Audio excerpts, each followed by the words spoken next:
What up, YouTube? We back with another video, and we are reacting to a celebrity junk video. Go subscribe to the celebrity junk. This video is Tasha K's takedown of Mika is hard to watch. Mika has went on a couple interviews in regards to defending herself with these Anton Daniels side chick allegations. She does not want to be known as Anton Daniels side chick, but going on these interviews the past couple weeks have piqued people's interest in regards to looking a little deeper into that situation. Now, she went on a podcast called Talk Perspectives podcast out in DC, and she also did another podcast with the messy Tasha K. And Tasha K, her interview, I'm not sure where it is because I actually tried to find that video on YouTube prior to me making this video, but we will go ahead and react to the celebrity junk interpretation of this video and see what we can pull from it. Let's get right into it. I do want to put this out here. You are very attractive, you're very articulate, and I wouldn't want you around my husband. I'm just saying. Mika has been doing a few interviews about the Anton Daniels situation. We saw the first one on the Talk Perspective YouTube channel with one of her former news station colleagues by the name of Orlando, but the latest one was with Tasha K. Now, don't get me wrong, Orlando gives very professional but hard question type interviews. He didn't really go into as much detail as he could have, but it was still a tough interview on a very professional level. Tasha K is a whole nother beast. She doesn't mind making you uncomfortable. She doesn't mind being accusatory towards you. And that's the main difference between the style of interview that Orlando does and Tasha K does. Tasha K can make you feel very uncomfortable, and if you're not careful, you'll definitely mess up. And this was Mika's mistake, in my honest opinion, by going on to another interview, especially with somebody as skilled as Tasha K. Tasha K starts the interview off by asking her how did they meet and, how did they become acquainted? And she asks a very good question. Let me ask you a question. If you were ugly, do you think Anton would have leveraged this platform with you? I really can't get into what I think Anton would have done, honestly, but I'm not unaware that I'm attractive or that people find me attractive, but what I know to be true is that I'm a very serious person when it comes to work, and so I'm a very hard worker. I give a lot of attention to detail, and if I work with somebody, they're going to see my value. So the first thing is this: do you think that if you were ugly, that Anton Daniels Nano Banana Pro is now on Art List? Get Google's most up-to-date model. Now, y'all already know the drill. Make sure you go like, comment, and subscribe so I don't have to keep skipping these ads for you guys. Once we reach our goal of 5K subs, I will go ahead and get the YouTube Premium because I'm tired of skipping these ads for y'all, and I'm pretty sure y'all tired of the ads interrupting this good video we have going on. But on a more serious note, no, to answer that question, no.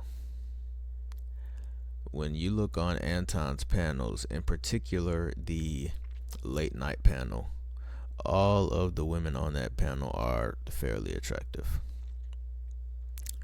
Mika, you could presume, is the most attractive, which is possibly why she is possibly in the side chick position with Anton as far as being on the panels and having the little bonus side gig, if that is what's going on. I'm saying, but no, Anton doesn't really have unattractive women on the panels except for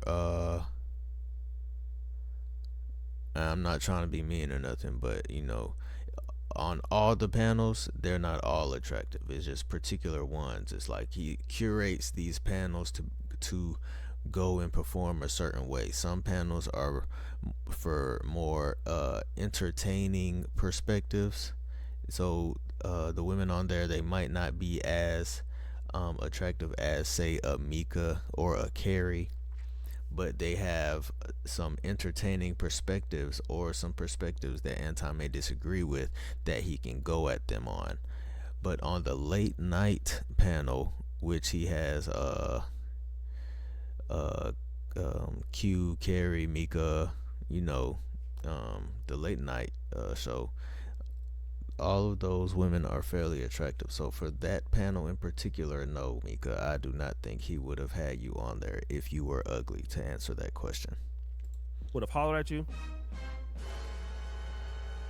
She answers with, I'm a very hard worker. I'm pretty sure that he would see my value. And to that, I have to say, I'm going to be honest. I don't dislike Mika at all. I think she's a nice lady. I feel like she's trying to stay out of a lot of the drama personally. But Mika was showing up on a stream. It's hard to be a hard worker on a stream, especially when you're just sitting there on the stream. So I don't know what value you bring that somebody else doesn't bring to a stream. To be honest, like if you're a person that's curating content, you're finding like clips, you're coming up with infrastructure for videos, you're doing thumbnail ideas or design, you're finding topics for videos, then that makes sense. But I don't think that Mika has a whole lot of value for Anton or even as a content creator right now. I think that when all of this blows over, she's gonna kind of go back into the abyss because there's a lot of stuff wrong with Mika's YouTube channel. She doesn't really have strong opinions. She's not necessarily so talented on the right. Let me just say, as a person that's supposed to be a conservative, she doesn't really go deep or delve deep into topics, which to me would seem like this conservative ideology base she has is a grift. She would have a hard time really putting her thoughts together and relating it to the black community, at least the things that I've seen. So her commentary is average at best. Got him! And the way she puts her thoughts together and her videos together, it would be hard for her to stand out. So how is she standing out working with Anton?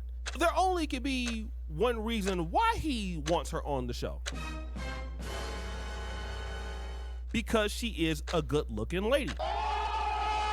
That would be the only reason. Because she doesn't really add a whole lot of depth. Now, she is smart. She does have the ability to listen and to react. Her personality is mellow, which is good for somebody else like on a podcast. Let's say, for example, maybe the closest thing you can think of, somebody like Darlene on the Corey Holcomb show. She could do something similar to that, or the young lady on the It Is What It Is show with Cameron and Mace. But outside of that, you could find a lot of other ladies to do that. And to be honest, I don't see a lot of whole value that she would add to anybody's show in hardworking and all of that. I think it's a bunch of BS. But then the next question was this. So have you ever been married before? Yes, I'm married now. How long have you been married?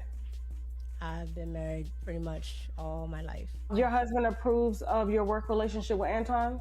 Yes, my husband knows of every work relationship that I have, period. Is your husband on your IG? What does she mean she's been married all her life? No.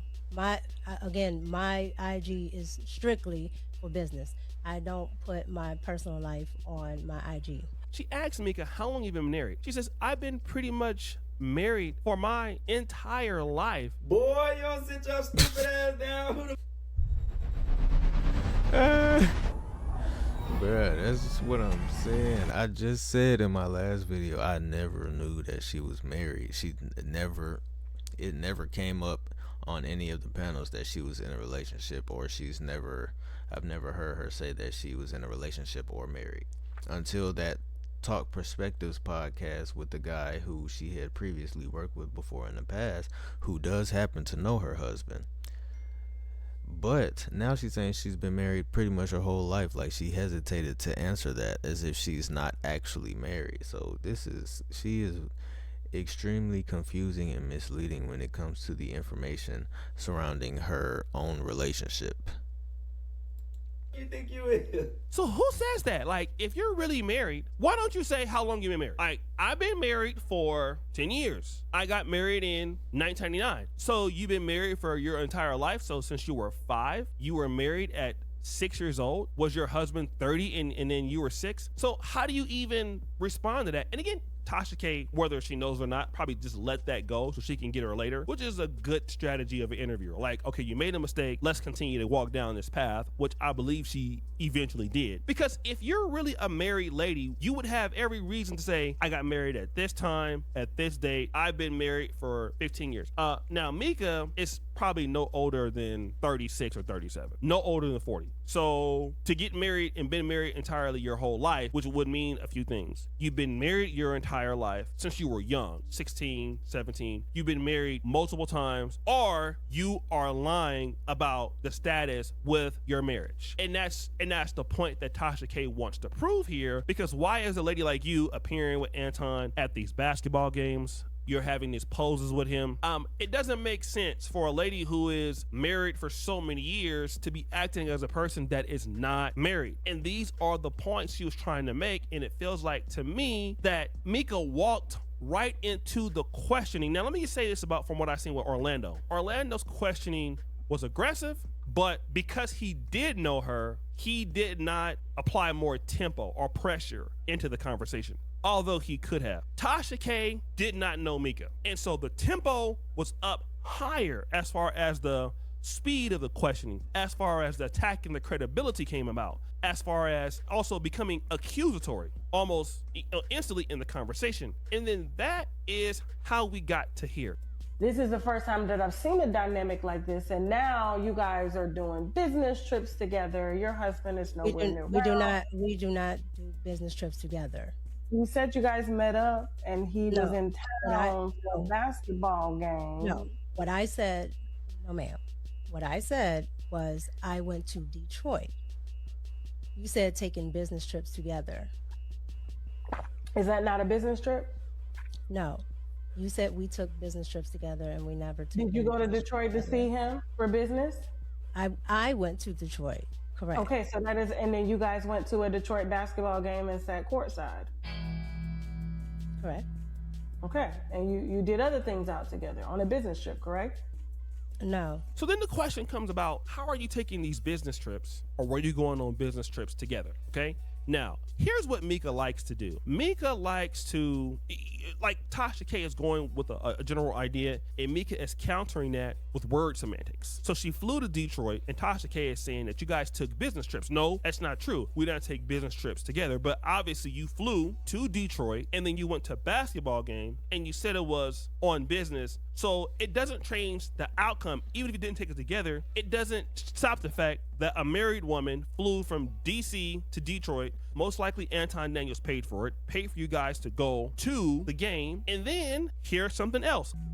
And also, I just wanted to throw out there in regards to the word semantics, she did that as well throughout the Talk Perspectives podcast. He asked several questions once he got to the questions in regards to her personal relationship with Anton. It got really word semantic-y. I just wanted to throw that out there. If y'all haven't seen the Talk Perspectives podcast interview with Mika, go watch that and you'll see exactly what I'm talking about. And his wife didn't mind you going along to the game? No, I told you his wife understands his business dealings, and she's there 90% of the time, if not 999% of the time. She's just usually off camera. But she wasn't with you that day at the game. No, she was not. So not only did you go to the game, you went to the game without his wife. Okay, this is something that is interesting. Now, his wife is there 99% of the time, but at this particular time, what do we see? I would say it's like having another producer in the room that knows exactly what your song needs. This is co-producer, the fastest way to find samples that fit your We see that you are at the game with a married man. You're married, his wife is not there, and this doesn't look very good. And so if the wife is not there, then why are you there without his wife and you are married. And again, it's just hard to get around these questions, especially when she starts attacking the semantics of the question, meaning that, oh, we didn't take a business trip together, but you're at the game together, which then Tasha K accuses the lady of, well, you know what? You're not really married. What if I find out that you're not married? I don't think you're married. And see, the reality is that these poor responses coming from Mika, it leaves a lot to be desired. So it makes people want to go and search. Who is the husband? Who is he? How long have you been married? You know, have you been married for a long time? And then all of this really stems from chasing clout. This is why I'll tell a lot of content creators. I know that being attached to a larger name that's been around in the YouTube ecosystem is very good, right? It's very good to do that. It's very exciting to have that. And again, listen, I definitely get it. What I will tell you is this though. Here's what I will tell you. Chasing clout when you don't really have, or you're not really strong in the niche and you're trying to attach yourself to somebody else's framework, it just doesn't look good. And you can see it now. This is what I'm talking about. And a lot of content creators, you can't attach yourself to somebody else's framework. You're gonna have to get out here and build your audience yourself based on like your intelligence, your intellectual capacity, not because you know Anton or because you know O'Shea or because you know this or because you know that. Because once you get attached to a content creator based on clout or drama, this is all that somebody will remember you for. And unfortunately for Mika, who is a decent content creator, but not a very strong content creator without a whole strong opinions and not a whole lot of depth in her commentary arguments, doesn't really put a whole lot of effort into this side of the business, it's going to be hard for her to grow. Right now, she's hot, but after this, it's going to be hard for her to stay in this business. Or grow at an elite level because nobody will know her for her thoughts. Nobody will know her for her efforts. It's just not there. And the only thing that we're gonna know is, well, she may or may not have had something going on with Anton Daniels, and this is the most clout that she can get. And taking these interviews is only gonna make it worse because we won't know her for what we should know her for, which is. And that is exactly what I was thinking. Like, this is the most that I've seen Mika outside of these panels ever. Like, outside of the panels with Anton, I've only seen Mika do her own rendition of the Pop the Balloon series, and I think she only did like 1 or 2 episodes of her own version of the Pop the Balloon show. I'm not sure what happened to it, if it's still going. I'm not sure, you know, maybe it just hasn't popped back up in my algorithm, but I've only seen her do that outside of the Anton Daniels show. And then you have the 5150 situation where she was there. Everyone knows she was there. And Anton claims that she was there in order to promote her own podcast, you know, which she has a desire to do. But Anton never received confirmation that that was allowed. He never received confirmation that they would allow Mika to be on the show with him. He just told her that information, it seems, to get her to go ahead and on that trip with him. Now, outside of that, now we have Mika doing these interviews based on people's perception of her due to the fact that she went to the 5150 show and accompanied Anton there and has essentially cause people to go dig up past information based on her and Anton's personal relationship. For example, this picture here at the basketball game. For example, the picture that people have referred to in regards to her resting her hands on his shoulder and him having his hand around her waist, which you can go look at in the Talk Perspectives podcast if you want to see that picture. But Anton doesn't have this type of personal relationship with any of the other women that appears on his panels. I'm not sure if he's seen any of the other women that he has on his panels in person outside of Mika. And that's why things look very suspicious. Though you claim to be married, we know that Anton is married. Anton claims that he can do whatever he wants. And for some reason, you are around consistently as the only woman from the panels that sees him in person. So it looks real weird that it looks real weird, and now you have to come out and defend yourself based on what the perception is that you and Anton has shaped around you all's relationship. Or maybe Anton has shaped this narrative and perspective around you all's relationship to make him look a certain way, or make him look cooler to the viewing audience, and you were just a prop. You know, maybe that is possible as well. But nonetheless, you are now left to defend yourself against these side chick allegations that everyone is mustering up. So we'll see how this plays out in the coming weeks, because at this point the 5150 show that Anton Daniels was on was about a month ago. At least a month ago. It might have been almost 2 months ago. But let's get back to the video. Being a conservative female creating clout. We will know her for basically being decimated by the guy Orlando, being decimated by Tasha K, being badly and unfairly talked about by Corey Holcomb, and then her going into an abyss, which is bad. So guys, what do you think? It's your boy O'Shea Jackson back at it again with another episode of Celebrity Junk. What you for? You do turn the bell. We're out. Y'all go subscribe to the Celebrity Junk with O'Shea Jackson. I do want to add that Mika has done these interviews because she at this point has no choice but to defend herself, because the allegations are strenuous. There are a lot of content creators coming out speaking about this narrative, and it is shaping a perception around their relationship that seems to come off as reality to most people, at least in this space. And she wants to get ahead of it and shoot it down, because she does claim that she is married and in a relationship, and she doesn't want to be known for this. You know, it's just a bad look.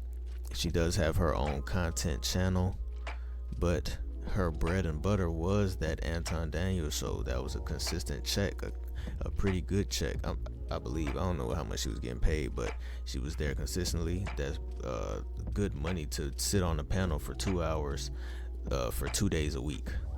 Pretty good money, plus the bonus incentives, if you will, outside of the panel. But I don't know, that's just speculation. But of course, Mika is a attractive woman. She does the conservative content. She chose that route. I don't know why, because she is an attractive woman. She could have done makeup tutorials. She could have probably been successful with some sort of clothing line, maybe. You know, she could have went the pretty girl route, but she went the conservative girl route, and I think that might be another aspect to her content that is holding her back. The decision of the route she chose to take over other paths that possibly could have been a little bit more lucrative, solely based on her attraction level. But that's another video, y'all. Make sure y'all like, comment, and subscribe. Hit that notification bell so you are notified when I drop another video, and hit that hype button so I pop up in the algorithm. But until next time, peace.